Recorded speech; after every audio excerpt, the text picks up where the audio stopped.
thank you. Well, we all seem to have that one grandma or aunt who is so good about remembering birthdays and anniversaries. And if you want to make people feel special like that, but you have a hard time remembering, our organizational expert is here to share her tips and tricks.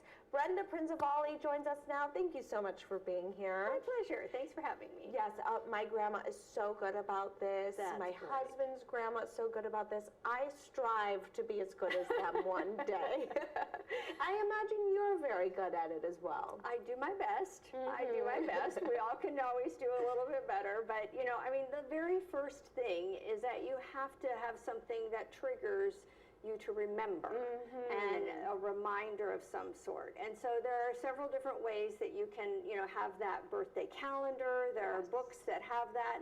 You can print out a calendar. You know, there's a lot of different ways in paper that you can do that. And so that, but then it's your responsibility to actually look at that calendar. Yes. So there's one little catch there. Yeah, you got to actually look at it. Yeah. Okay, so having a physical calendar to remember, that's a lot better than, I don't know, tying a string to your finger to try and remember everything going on.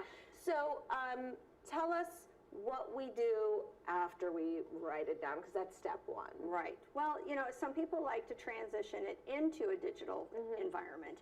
And there are a lot of calendar programs where you can set different categories. Okay. And so if you set that category with a certain color, then you can print that out. You can print a list. You know, you can say, hide everything else, just show me birthdays and anniversaries. So there is a way to make it into the digital world if that is your preference. Okay. So again, it's, you know, what is it that works for you? What's going to help you remember? I like that idea of sorting it by type, because nothing is more overwhelming than looking at your calendar and there's everything on there. But if you're just like, no, just show me birthdays for cards that I need to send out, then that would be a lot less overwhelming. Right.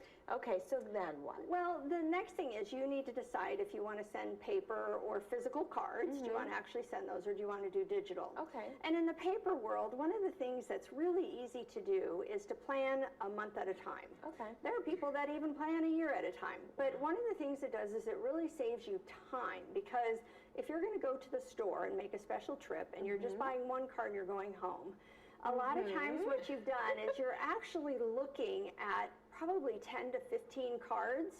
And if one of those cards that you look at, you're like, oh, wow, that would be really great in October for Sam. Oh, that would be really great.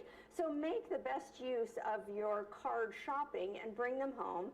Then put them in. You can put them in a month-by-month folder. Okay. And so then when it comes to that month, you have the calendar printed in that month. You have the cards all ready to go. And so now you're ahead of the game. You're not running out for one single card. Brenda, I have done this before where I think so-and-so's going to love this card. Let me buy this now and save it for later.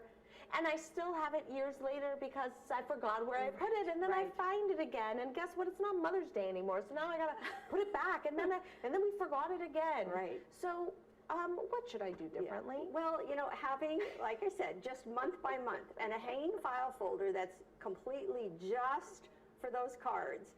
Then June starts, you open that up, and there you go, all your cards are there ready to go. And there's one more little trick there, because if you're doing them ahead of time, if you are like, well, I'm not sure, when do I need to send it? I don't want to go look at that. Don't put the stamp on yet. Okay. But where the stamp goes, put the date that you want to send it on. Then when you stamp it, then boom, your little reminder for yourself of when you want to get it in the mail is now.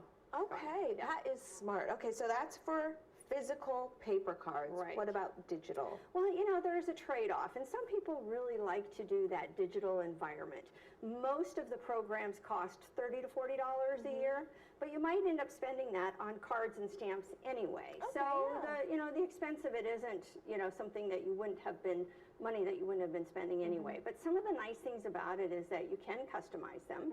You can customize music, the words, if there's animation to them, you know, but then the other trick is make sure you have their email address, that, you know, you have the date to deliver it, but you can schedule a lot of them ahead of time. And then again, having a digital reminder that says to you, hey, that's coming up, their birthday is in 3 days. Now you scheduled their card 4 months ago, So remember, in 3 days, you can actually send them a text or, Okay. reach out to them so that you're actually doing something on the day as well. Yes, okay, I like that. Okay, thank you so much. That's for birthday cards. Of course, there are tons of special occasions. Any quick tip for other occasions? Well, it's not a bad idea to have a couple of very generic for sympathy, for get well, things that you would want to send. And so they're not receiver specific, but if you have them on hand, then you stand a better chance of, at that moment, you hear somebody's not doing well and you want to send a get well card, you can very quickly and easily do that. And thank you cards as well. Oh, that's a big one. Yeah. Wow, these are great. If I could give you a thank you card for all these tips, I would, but I don't have one on me. You can follow Brenda right there on social media and at BALORG.com. Thank you so much, Brenda. Thank you. All right. It's heating up in Las Vegas.